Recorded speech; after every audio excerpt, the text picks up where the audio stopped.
अस्सलाम वालेकुम। जैसा कि ये चैप्टर हमारे पास फैक्टराइजेशन से रिलेटेड है, तो सबसे पहले हम जानते हैं कि फैक्टराइजेशन होता क्या, व्हाट इज़ फैक्टराइजेशन। देखें, आप इस चैप्टर में आपके पास पॉलिनोमियल्स मिलेंगे। पॉलिनोमियल्स भी एक अलग से एक चीज़ है, उसको भी समझते हैं बाद में। लेकिन आपके पास कोई भी पॉलिनोमियल अगर दिया हुआ है एफ ऑफ एक्स, अगर आप उसको उसमें कुछ भी चेंजेस करके तोड़ मोड़ के जैसे भी आप उसको दो पोलिनोमियल्स में कन्वर्ट कर लेते हैं, यानी एच ऑफ एक्स और जी ऑफ एक्स, और ये दोनों आपस में मल्टीप्लाई हो रहे हो। जैसा कि मैं एक छोटा सा पार्ट ले लेते हैं। आपके पास है 3n(x) -3x -3ny। ये आपके पास पोलिनोमियल है। इसको चले मैं एफ ऑफ एक्स की इक्वल कह देता हूँ, एफ ऑफ एक्स।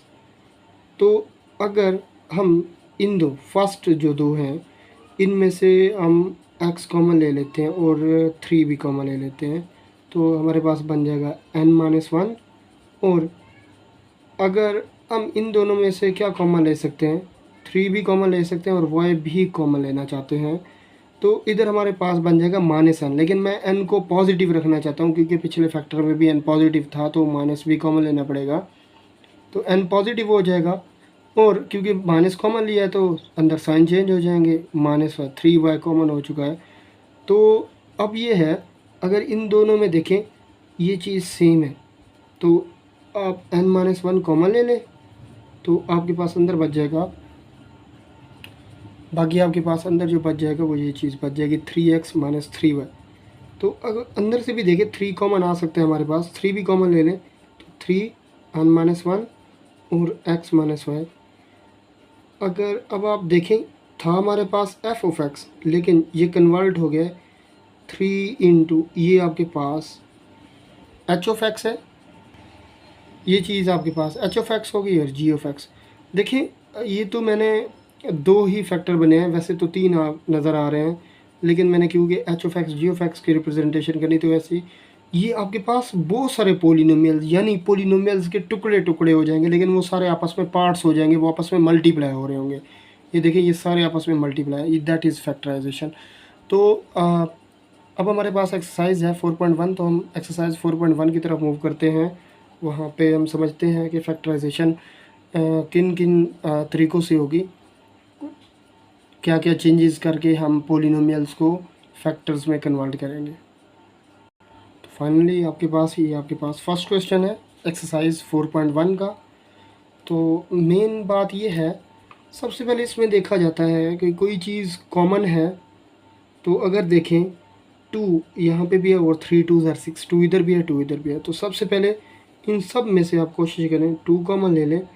अब x की बारी आती है। देखिए, सबसे पहले जो x की सबसे कम पावर है वो कौन सी है, ये 2 है, ये भी 2 है, ये भी 1 है, तो सबसे कम x की पावर लेंगे कॉमन, क्योंकि जो कम होगी वो सब में होगी। अगर हम स्केयर की बात करते हैं, वो स्केयर इधर नहीं होगा, जबकि इधर और इधर है, तो इस वजह से हम कॉमन नहीं ले सकते, तो इसलिए x भी कॉमन आ गया। अब y की सबसे कम पावर देखें, इन सब में जो कम पावर है वो 2 है, तो आप y स्केयर भी कॉमन ले लें। अब देखते हैं बाकी हमारे पास कौन कौन सी टर्म बची हैं, कौन कौन सी वैल्यूज़ बची हैं। तो यहाँ पे 2 कॉमन हो गया था, x की पावर 1 कॉमन है, तो x हमारे पास बच जाएगा। y की पावर 3 है, जबकि 2 कॉमन आई थी, तो एक y बच जाएगा। अब इधर 2 तो कॉमन आ गया था, क्योंकि ये 6 होता है, 2 × 3, 2 कॉमन आ गया तो 3 बच जाएगा। x कॉमन आया तो x बच जाएगा। और y की पावर 2 वैसे ही कॉमन है। अब इधर से 2 कॉमन आ गया था, x भी कॉमन आ गया था, जबकि आपके पास कॉमन जो था y स्केयर, तो इधर y की पावर 3 है, तो y कॉमन आ जाएगा। ये आपके पास फैक्टराइजेशन है। ये वैसे ही आपके पास जैसे ये h ऑफ x है और ये g ऑफ x है, और जो दोनों आपस में मल्टीप्लाई हो रहा है, ये लिखने की ज़रूरत नहीं है, ये आपके पास सोल्यूशन है। इसको हम मज़ीद फैक्टराइजेशन नहीं कर सकते। आगे हमारे पास कुछ ऐसे क्वेश्चन आएंगे जिनको हम मज़ीद फैक्टराइज कर सकेंगे, उनकी वजह भी बताएंगे हम आपको कि क्यों ये आगे फैक्टराइज हो सकते हैं। अब हम नेक्स्ट क्वेश्चन 2 की तरफ मूव करते हैं। ये बिल्कुल सेम ही क्वेश्चन है जो हम पहले डिस्कस कर चुके हैं, लेकिन हम दोबारा, जैसे एक्सरसाइज चल रही है, दोबारा से कर लेते हैं इसको। अगर देखें इन दो में से, वैसे तो ओवरऑल भी आप चलें, इसमें क्या कर लेते हैं, ओवरऑल कॉमन ले लेते हैं। हमारे पास सारी टर्म में 3 है तो ओवरऑल 3 कॉमन ले लेते हैं। तो आपके पास यहाँ पे बच जाएगा nx minus X minus N Y and plus Y. अब यहाँ पे ऐसा करते हैं कि इन दो फर्स्ट टू टर्म में से x कॉमन ले लेंगे तो आपके पास बन जाएगा n माइनस वन। जब कोई वैल्यू पूरी की पूरी कॉमन में जा रही हो, देखिए ये x कम्प्लीटली चला गया, वहाँ पे 1 बचता है, क्योंकि x दोबारा x जब 1 से मल्टीप्लाई होगा तो दोबारा वही चीज़ बच जाएगी। अब इधर भी देखें, इसके लिए शर्त ये होती है कि ये जैसे n माइनस वन आ रहा है ना, तो दूसरी ब्रैकेट में भी n माइनस वन ही बचना चाहिए। तो अगर मैं n माइनस वन इधर हम लिख लेते हैं तो इसका मतलब यहाँ पे y कॉमन आया होगा, लेकिन यहाँ पे n नेगेटिव है, यहाँ पे पॉजिटिव, तो इधर पॉजिटिव बनाने के लिए यहाँ पे आपको माइनस कॉमन लेना पड़ेगा। इसी के साथ माइनस वाई जब कॉमन लेंगे तो n पॉजिटिव हो जाएगा, जो नेक्स्ट टर्म है वो उसका पॉजिटिव है तो उसका साइन चेंज हो जाएगा। तो ये आपके पास हो जाएगा ये आपके पास ये टर्म कॉमन है, ये जब कॉमन लिखेंगे n माइनस वन कॉमन, तो बाकी आपके पास बच जाएगा x माइनस वाई। तो अब ये देखिए ये मल्टीप्लाई हो रहे हैं, फैक्टराइजेशन यही तक है। मैक्सिमम अब नेक्स्ट ये लिख सकते हैं 3 इंटू n माइनस वन और x माइनस वाई।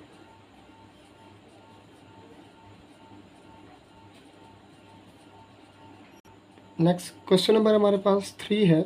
यहाँ पे देखें, अगर आप 18 की बात करते हैं तो 18 को जब आप 6 से मल्टीप्लाई करते हैं तो ये आपके पास आता है 108, और इसी तरह 18 मल्टीप्लाई 9 दैट इज़ 162। तो दैट मीन इसका मतलब ये है कि हम यहाँ से 18 कॉमन ले सकते हैं। ये पोलिनोमियल, हाँ पोलिनोमियल की बात मैं आपको साथ साथ बता देता हूँ। पोलिनोमियल्स दरअसल जब अलजेब्रिक एक्सप्रेशन की जो पावर हो वो या तो ज़ीरो हो या पॉजिटिव इंटीजर हो, यानी जैसे होल नंबर 0 1 2 3। अब इधर देखिए, अभी तक भी जितने हमने क्वेश्चन किए हैं इनमें पहले एक्स के वेरिएबल्स की जो भी पावर थी वो नेगेटिव या फ्रैक्शन में नहीं आई, ठीक है। पोलिनोमियल्स इन्हीं को कहा जाता है। ये आपके पास पोलिनोमियल है। यहाँ से 18 कॉमन ले लें तो यहाँ पे x की पावर 4 प्लस देखिए 108 था, 18 मल्टीप्लाई 6 तो 18 कॉमन हो गया तो 6 एक्स स्केयर वाई स्केयर हो जाएगा। और इसी तरह 162, 18 मल्टीप्लाई 9, 18 कॉमन तो 9 वाई की पावर 4 हो जाएगी। तो अब ये है, अगर हम देखें ये फैक्टराइज अभी कंप्लीट नहीं हुआ, हो तो गया प्रोसेस, लेकिन ये मज़ीद फैक्टराइज हो सकता है। कैसे? जैसे आप लोग जानते हैं कि ये a का square plus 2ab plus b square that is equal to a plus b whole square. ये आप ऐसे समझे, ये आपके पास पोलिनोमियल है, ये उसके फैक्टर हैं, क्योंकि ये 2 पावर है तो अगर a की पावर 2 है तो हम इसको a डॉट a लिख सकते हैं। ये देखिए ये मल्टीप्लाई हो रहे हैं, तो यहाँ पे भी हम ये देखते हैं, देखिए एक्स स्केयर, अब a का स्केयर, a हमारे पास एक्स स्केयर हो जाएगा क्योंकि हम उसका स्केयर लिखना चाहते हैं, तभी ये 4 बनेगा। ये आपके पास a स्केयर हो गया और ये आपके पास b स्केयर, हम इसको ऐसे लिखना चाहते हैं क्योंकि 3 का स्केयर 9 होता है, y स्केयर का स्केयर 4 होता है। अब ये a स्केयर और b स्केयर आपके पास आ गए तो हम मिड वाली टर्म, जो दरम्यान वाली टर्म है, उसको एडजस्ट करते हैं। वो क्या होते हैं, 2a एंड b। a में आपके पास x स्केयर होगा और b में आपके पास 3y स्केयर। अब देखें मिड, इसको मल्टीप्लाई करें, 3 2 6 एक्स स्केयर वाई स्केयर, तो दैट मीन हमारा ये वाला फार्मूला कंप्लीट हो गया है। तो हम इसको ऐसे लिख सकते हैं, ये देखें ये a square plus b square plus 2ab a plus b whole square, ये इसके फैक्टर्स बन गए हैं। मज़ीद आप इसको इस तरह लिख सकते हैं। अगर 18 की बात करें तो 18 आपके पास इसके जो फैक्टर होते हैं, 2 9 3 3 3 1 तो 18 के फैक्टर 2 मल्टीप्लाई 3 और इसकी पावर 2 है तो आप इसको 2 टाइम लिख सकते हैं, x square plus 3y square into x square plus 3y², ये इसके फैक्टर। क्वेश्चन नंबर 4 है, इसमें भी हम देख सकते हैं यही फार्मूला अप्लाई होगा, a² plus b² plus 2ab, यहाँ पे a plus B whole square बन जाएगा। अगर यहाँ पे 2ab पॉजिटिव में आता है तो पॉजिटिव स्क्वायर, वरना ये नेगेटिव का स्क्वायर हो जाता है। तो सबसे पहले हम ढूंढते हैं हमारे पास a और b कौन से हैं जिनके स्क्वायर्स बन रहे हैं। तो k प्लस 2, ये आपके पास a हो गया, इसको हम a कह रहे हैं। ये a का स्क्वायर, ये 16, ये 4 का स्क्वायर होता है, ये b का स्क्वायर।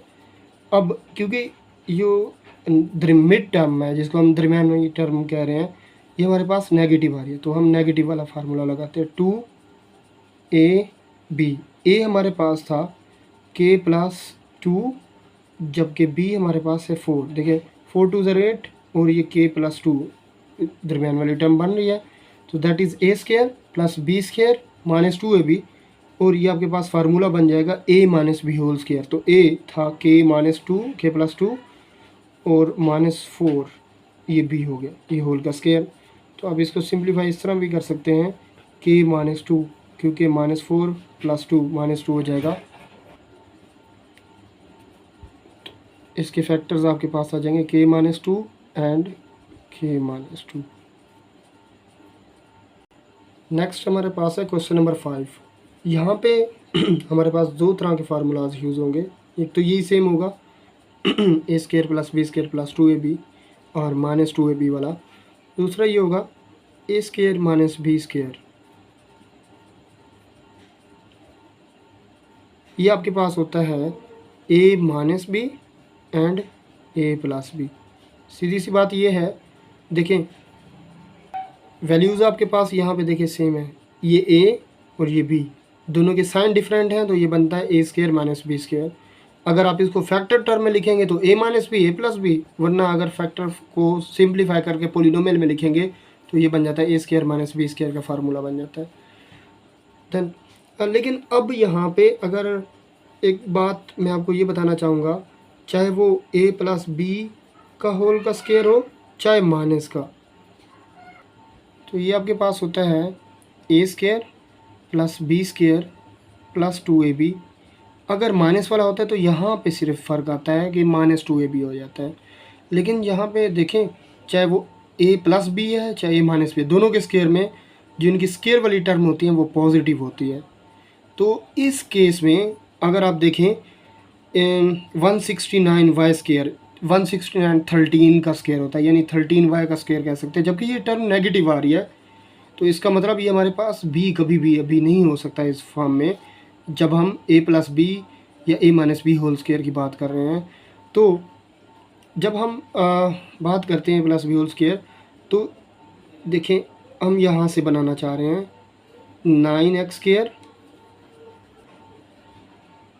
माइनस 12x प्लस 4 को एक तरफ लिख लेंगे, मतलब इससे फार्मूला हम कंप्लीट करेंगे, और माइनस 169y² को एक तरफ लिख लेंगे। अब ये हमेशा फार्मूला कंप्लीट वहाँ से होता है जब देखें इधर x की पावर 2 है ना, तो यहाँ से हम देखते हैं क्योंकि 9 होता है 3 का स्क्वायर, तो 3x ये आपके पास होल का स्क्वायर हो जाएगा, ये a का स्क्वायर, और इसी तरह 4 से बन जाएगा ये 2 का होल का स्क्वायर। यहाँ से बन जाएगा माइनस 2ab, a में आया था 3x, b में आया था 2, देखिए 3 2 ज़र 6, 6 2 ज़र 12, ये मिड वाली टर्म बन रही है। और यहाँ पे हम इसको लिख सकते हैं माइनस 169, ये आपके पास होता है 13 का स्क्वायर, तो यहाँ पे हम 13y का होल का स्क्वायर लिख लेते हैं। तो ये आपके पास हो जाएगा a minus B whole square बन जाएगा। a आपके पास 3x है, माइनस 2 होल का स्क्वायर माइनस 13y होल का स्क्वायर। यहाँ पे हम अब फार्मूला वही लगाते हैं जो मैंने आपको पहले बोला था, a² माइनस b²। अब ये सारी टर्म आपके पास, इसको हम लेट करें, ये हमारे पास a है, ये सारी टर्म a है और ये b है। अगर आप देखें ना, ये a का स्क्वायर है, ये माइनस b का स्क्वायर, तो एक दफ़ा माइनस में लिखेंगे एक दफ़ा प्लस में, और मल्टीपल में लिख लेंगे, यानी 3x माइनस 2 -13y, ये एक दफ़ा माइनस में लिख लिया, एक दफ़ा प्लस में, 3x - 2 + 13y, ये आपके पास इसकी फैक्टराइजेशन है।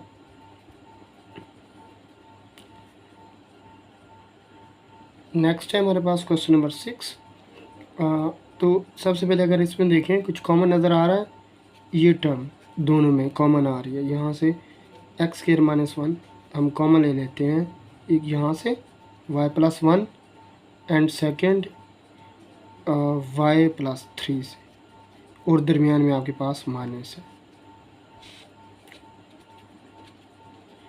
x² - 1 और y+1 सेम, ये माइनस इसके साथ चेंज कर देगा, -y -3, y प्लस और नेगेटिव ख़त्म हो जाएगा, x² - 1 एंड ये आपके पास 1 - 3, तो ये आपके पास -2 हो जाएगा, x² - 1, जिसको आप मज़ीद ऐसे भी लिख सकते हैं x - 1 एंड x+1, जिसका हम फार्मूला पहले भी बात कर चुके हैं, a - b a + b, ये आपके पास होता है a² - b²।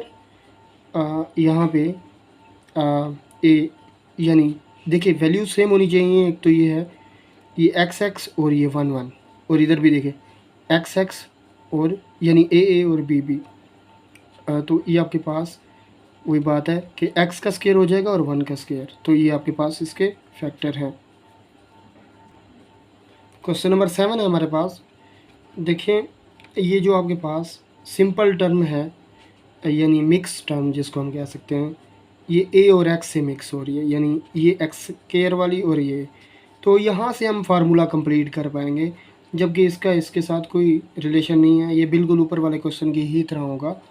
ये आपके पास ये a का स्क्वायर और ये आपके पास b का स्क्वायर, b में ये 3 का स्क्वायर और a का होल का स्क्वायर बन जाएगा। यहाँ से हमें लग रहा है ये हम -2ab लगाएंगे, a हमारे पास x है, b 3a है, तो देखिए 3 2 6 है। यहाँ पे हम लिख सकते हैं 4b का होल का स्क्वायर। तो अब आप इसको मज़ीद खुद ब खुद भी कर सकते हैं, x - 3a होल स्क्वायर और -4b होल स्क्वायर, यहाँ पे लगेगा ये फार्मूला a² - b², ये आपके पास होता है a - b एंड a+b। आप खुद करेंगे इसको, सिर्फ एक दफ़ा माइनस में लिखना है, एक दफ़ा प्लस में। क्वेश्चन नंबर 8 है हमारे पास। यहाँ पे अगर आप देखिए ना x² और y², ये सारी टर्म आपको नेगेटिव नज़र आ रही है। यहाँ से अगर हम माइनस कॉमन ले लें तो ये हमारे पास बन जाएगा x² + 2xy + y²। तो ये आपके पास ये देखिए ये a² है, ये b², ये +2ab, तो ये आपके पास क्या बन जाएगा a + b होल स्क्वायर, यानी x + y का होल का स्क्वायर। तो 1 का भी स्क्वायर हम लगाना चाहें तो हम लिख सकते हैं, हम फार्मूला पहले भी पढ़ चुके हैं, a² - b², ये आपके पास a - b and a + b। तो सीधी सी बात है, 1 एक दफ़ा जब माइनस में लिखेंगे ना a - b, देखिए ये b में आपके पास x + y है, तो दोनों के साइन चेंज हो जाएंगे, -x - y हो जाएगा, ये a - b and a + b, a + b में x और y दोनों प्लस आ जाएंगे। ये आपके पास 8 क्वेश्चन है। नेक्स्ट हमारे पास है क्वेश्चन नंबर 9। क्वेश्चन नंबर 9 में हमारे पास है, हमें फैक्टर दिए हुए हैं, हमें इससे पोलिनोमियल जनरेट करना है। तो सबसे पहले हमें कंपैरिजन इस तरह से बनाना है कि आप ये इस तरह से लगे जैसा कि a - b and a + b, जिसको हम लिख सकें a² - b²। तो हम इससे कंपैरिजन इस तरह से बनाते हैं, क्योंकि यहाँ पे 3 टर्म है, तो इससे ज़रा एहतियात से बरतना होता है। तो यहाँ पे हम लिख सकते हैं x + y। यहाँ पे देखना ये है, देखिए पॉजिटिव टर्म कौन कौन सी हैं, यहाँ पे x y इधर भी पॉजिटिव है, तो x y इधर भी पॉजिटिव है। नेगेटिव टर्म देखिए b एक जगह पे पॉजिटिव है, एक जगह पे नेगेटिव, तो 2c इधर नेगेटिव है, इधर पॉजिटिव है, इधर पॉजिटिव है, यहाँ पे नेगेटिव है, तो दैट मीन b आपके पास 2c बन जाएगा। तो that mean x + y -2c और इसी तरह x + y + 2c। यहाँ पे आप लिख सकते हैं x + y और X plus Y whole square minus 2c whole square. ये बिल्कुल सेम ये स्टेप है आपके पास, ये ए का होल का स्क्वायर और ये आपके पास बी का होल का स्क्वायर, जब दोनों के दरम्यान में एक में पॉजिटिव है और एक में नेगेटिव है। तो यहाँ पे A plus B whole square open कर देते हैं, क्योंकि अब हम फैक्टर नहीं बनाना चाह रहे, अब हम पोलिनोमियल्स में जाना चाह रहे हैं। पोलिनोमियल से मुराद जैसे है, जैसे क्वेश्चन नंबर 8 में हमारे पास ये सेपरेट प्लस माइनस में पोलिनोमियल्स टर्म दी हुई थी, हम बिल्कुल उसी तरह से ले जाना चाहते हैं इसको। यहाँ पे A plus B whole square लगेगा, ये ए का square plus 2ab plus B का स्क्वायर यानी वाई का स्क्वायर, और यहाँ पे माइनस 4c स्क्वायर। ये आपके पास ये इसकी सिंप्लीफिकेशन है, ये आपके पास फाइनल आंसर है। क्वेश्चन नंबर 10 है, इसमें हमने फैक्टर शो नहीं बनाने, लेकिन हमने इसको दो स्केयर्स के डिफरेंस में जाना है, यानी जैसे हम बनाते हैं ना ए स्क्वायर माइनस बी स्क्वायर, ये टर्म ये चीज़ हमने बनानी है। यानी इससे अगला स्टेप तो वही फैक्टर वाला होता है, यहाँ तक हमने जाना है। लेकिन बाद ही हम इसको हैंडल कैसे करेंगे, सबसे पहले जब इस तरह से मिक्स टर्म आपको नज़र आ रही हो, स्क्वायर एक से ज़्यादा दो से ज़्यादा नज़र आ रहे हैं, देखिए यहाँ पे स्क्वायर यहाँ पे स्क्वायर यहाँ पे स्क्वायर, तो इसमें सबसे पहले देखा जाता है कि मिक्स टर्म किसकी है। तो देखिए एक्स और वाई की मिक्स टर्म है, तो ये इनको इकट्ठा लिख लें, एक्स स्क्वायर प्लस 4x में मिक्स को दरम्यान में लिखें, और दूसरी 4y square minus Z square. तो यहाँ पे ये आपके पास ए स्क्वायर हो गया और ये आपके पास बी स्क्वायर हो गया। यहाँ से आपके पास प्लस है तो प्लस आ जाएगा 2ab, ए में x बी में 2y आ जाएगा, यहाँ पे दे सकते हैं 2 2 4xy, और माइनस जेड का ये होल का स्क्वायर हो जाएगा। ये आपके पास हो जाएगा x प्लस 2y का होल का स्क्वायर, और यहाँ पे z का होल का स्क्वायर, जो कि हमारी रिक्वायरमेंट है कि इसको हमने पुट अप कर लिया है डिफरेंस ऑफ टू स्क्वायर।